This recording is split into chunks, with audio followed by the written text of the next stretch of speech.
Hello everybody, my name is Sammy Jimenez. Welcome back to Counting Sheep 123, and today I'm going to be talking about how one of my favorite games of all time, Plants vs. Zombies Garden Warfare 1, has some of the best character class design implementations, as well as character just design, sound design. It has basically the best character design. And today I'm going to be going over the plants and how their different classes performs in multiplayer combat and how their abilities complement their class expectations, what they're supposed to do. So there's quite a few things to look over. I'm sure I haven't captured everything, but the essence of all these different characters that I've gotten here is going to be the prime examples of good character design. For those of you who don't know, Plants vs. Zombies Garden Warfare is just a third-person multiplayer online shooter. It's a 12v12 for 24 players online. Basically just like you can see it right here. So there's 4 classes, 4 plants, which represent the classes. And we're gonna start off very soon, right now. Okay, yeah, get ready. I've got a whole book of, it's just one page, really. There's 3 abilities for each one, by the way. We're going to be looking at the pea shooter. So the pea shooter in this game basically plays the role of soldier. You can think of the pea shooter as Soldier 76 from Overwatch, because he is known as very well-rounded and balanced starting character, and that also carries over to the pea shooter. The main weapon that the pea shooter has is the pea shooter. It's his mouth. Her mouth? It's never explained. I don't know. I think it's a he. It's got a big hole, so maybe it's a her. The pea shooter is the well-rounded / balanced character that you're gonna want to get started with, that it probably will start you with. The pea cannon does mid-range DPS, so it's pretty solid. It doesn't go too far high, too far low, but it does splash damage, which basically helps you crowd control, and that's a support feature that you want to have. So you can't do a lot of damage with the pea cannon, you can at least help out with the splash damage. The first ability that you have is the hyperspeed ability, and basically lets you just move faster, jump higher, a lot higher actually. And I classified this as a mobility ability. Mobility's more problems. It's same thing as in Overwatch. He has like that faster move ability, and it basically allows him to help out whichever teammates need more help, or to get him out of a situation, to get a higher vantage point, or to just get out of somewhere. It can be defensive, it can be attack, it can be just mobility to get into the capture point faster. So it's very well-rounded ability, and there's not very many mobility abilities. There's going to be a lot of abilities in this video. The second one is called Gatling. This is basically a Gatling gun. I will say first off, when you see this, you'll see the army like fishnet cap, like hat, American style, over his head, which is pretty cool. It's just because he's like a soldier. That's why I call him the soldier. And this has a very high DPS, damage per second, if you don't know what that is. It's basically a Gatling gun. You root yourself into the ground and just fire away at whoever needs to be killed. And it can be used mainly for attack or defense, because you plant yourself at a base and just shoot outwards. So it's if you do need a high damage thing to defend yourself from maybe a big gargantua or something like that, then the ability is here for you. So we kind of have all bases covered. And then there's one more ability called the Beam Bomb. You shoot it, it takes about a few seconds to explode. In PvE modes like Garden Ops, the AI zombies will be attracted to it and then they will explode. In multiplayer mode, everybody knows what it is, so they're not just gonna walk into it. You kind of have to trap them into it. But I classified it as a defense and attack ability, because you can use it to be defensive when you're getting chased. You want to throw it out there to get them away from you, to get that, that explosion in between you isn't enough to get them away, because it is an instant kill ability. and it can also be used for the attack. If you're up on a ledge, you can throw the beam bomb down to clear out an area and claim that territory in certain game modes. So I classified it as defense and attack. So as you can see, we have quite a few different abilities, and that's what makes the pea shooter such a well-rounded character. Personally, I don't play him a whole lot. There may be certain variants of him I do, but in the first game at least, the damage output from him isn't that great. Your aim has to be really solid, so your abilities really come in play, and I think that's what makes him a great character. Next up, we have the Sunflower. The Sunflower is my favorite plant in Garden Warfare, the whole series, I think, really. She's such a great character. I think it's a she. I don't know her pronouns. Sunflower is a heal expert by heart, by and large. Basically, her main weapon is she shoots these little pecks of sun at the zombies. They don't do very much damage by themselves, so you have to put quite a few rounds into them before they will eventually be vanquished. And I listed that as a low DPS weapon. She's a support class, so damage is not her first priority. So they sort of knocked that a little bit so they can give her these next abilities. The first one is the most important, being just called Heal. This one allows you to send a beam across to your plant friend and heal them over the course of a long time, as long as you are next to them, which is really satisfying because then you can both travel together as a team, and of course that's a very supportive feature. It's quite nice how you can just sort of be tethered to them and heal them at the same time. I don't know if you could do that any other way, but they did it in a great way. And of course, it's a beam of sun, which heals plants, right? That's obviously how plants work. So it's a nice feature. It makes sense. They did a really good job there. And the Heal Flower is the next ability. Basically, a smaller potted plant sunflower, which spews out little mini suns, which if other plant team members collect them, they will gain more health. It can also be shot to death by other zombies, so you have to place it somewhere tactical, but ideally it does help support your other plants and yourself, because you can't heal yourself with that sunbeam, the healing beam, so you have to plant your own plant. And it's supportive all around, mostly for other teammates because they can't heal themselves. You know, eventually you're just gonna find random potted plant sunflowers and use those. So very supportive, doesn't deal any damage, it's all just healing. The last one is a high damage ability actually, and that is called the Sunbeam. Basically the Sunflower's version of the Gatling, where she plants herself in the ground and just fires a huge laser ray of sun at anything that's moving, just as effective as the Gatling gun P ability, and just as cool. I don't know if I like it more or not, but it's really cool. And I think they added this because she does need a little bit of damage to get her by, at least by herself. You know, it only has 100 health, which is the lowest amount that one of the plants has, and not dealing much damage kind of puts you at a risk of not being an effective healer if you can't protect yourself first. It's kind of a last minute resort. This is the least ability you'll see used in the game, but it definitely is needed for a well-rounded healer. But the other abilities are just for healing, which makes her the healing expertise. So that would be the Sunflower. Pretty cool character, and obviously the healer of the bunch.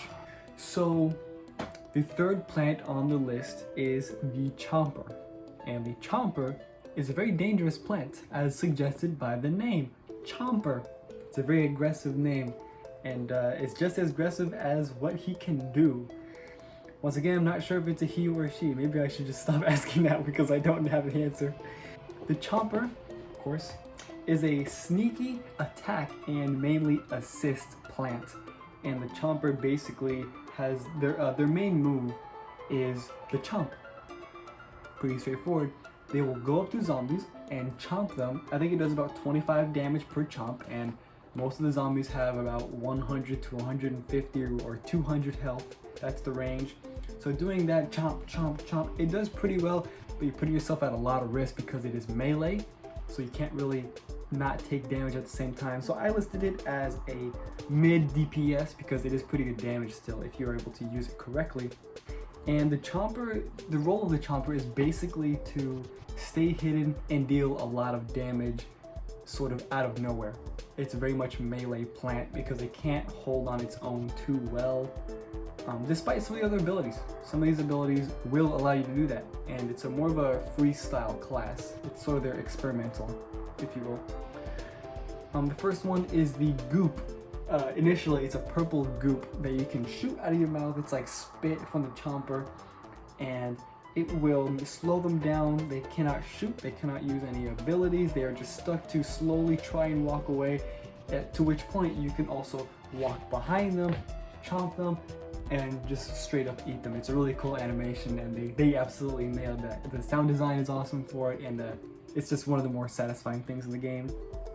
So that's obviously an instant kill, although you are left vulnerable while you chew the zombie. You're a bit slower, you can't attack, you can't use abilities, but it's an instant kill, so take it how you leave it. Leave it how you... do what you want with it. Take it how you will. The second ability is called the burrow, and this basically allows the chopper to just completely dive under the ground, because plants do that, and you leave like this sort of like broken ground trail wherever you go, because you're breaking up the ground from underneath, and it allows you to quickly travel from A to B, B being the zombie, which you can force yourself up and chomp them and just eat them straight like that.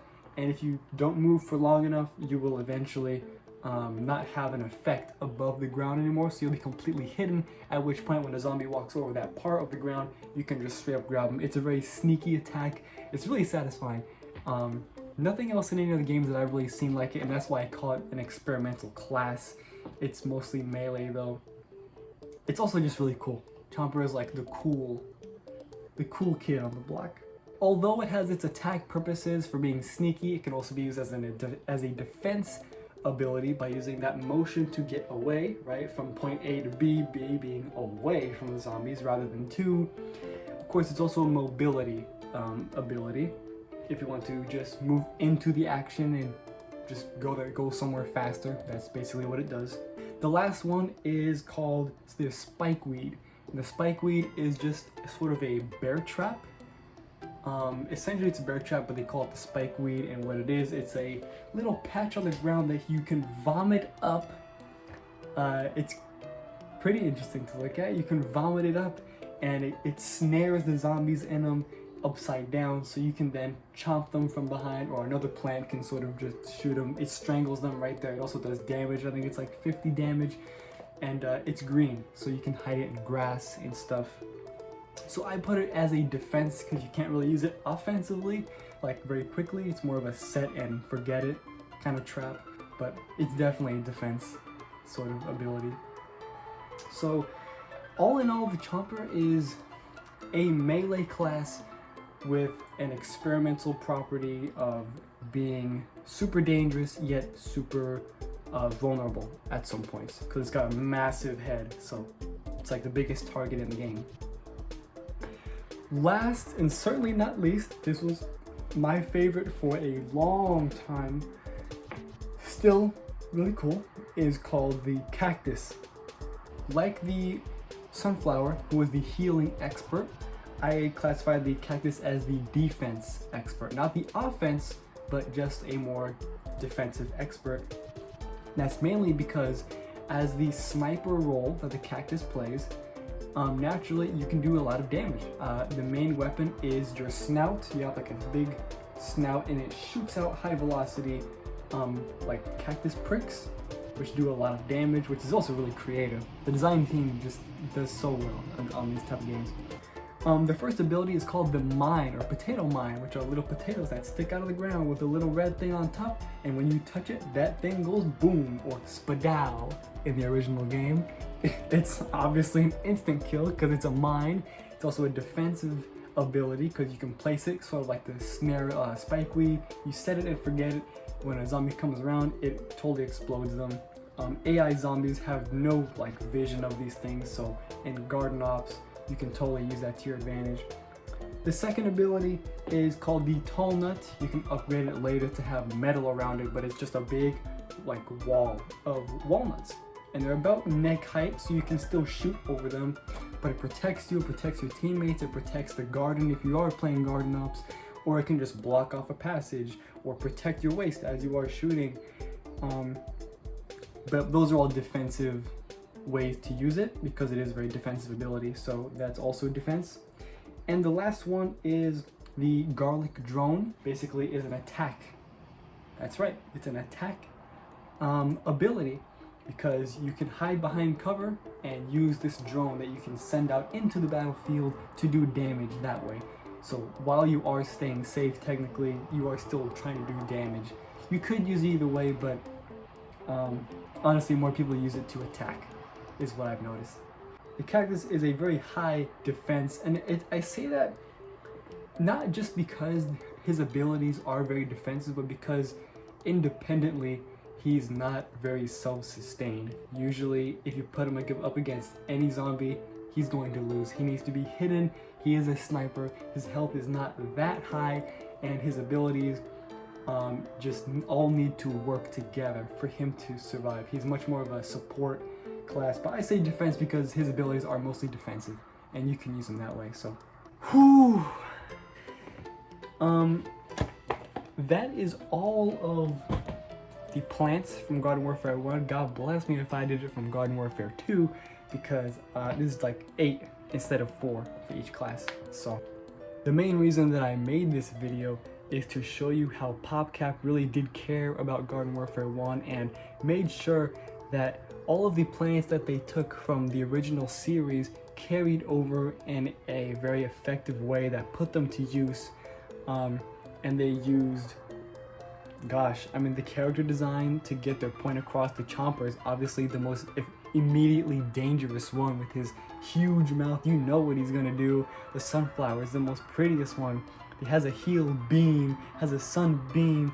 When she reloads, she looks up at the sun to reload her sun, just like, you know, to get that energy. It's so many things in the game. Even the sound design is amazing. I'm not here to talk about all this, everything. But the character, role, and class design in the game is just superior to so many other games. I wanted to see how well I could explain it, and hopefully you understood it pretty well. If not, just go play the game. Why are you looking at me? Go play it. It's probably like 10 bucks online. So go play it. I might go play it. It's pretty old, but I love it still. It's like one of my favorites, man. Have a good night. Have a good day. Sleep tight. Don't let the bed bugs bite. See ya.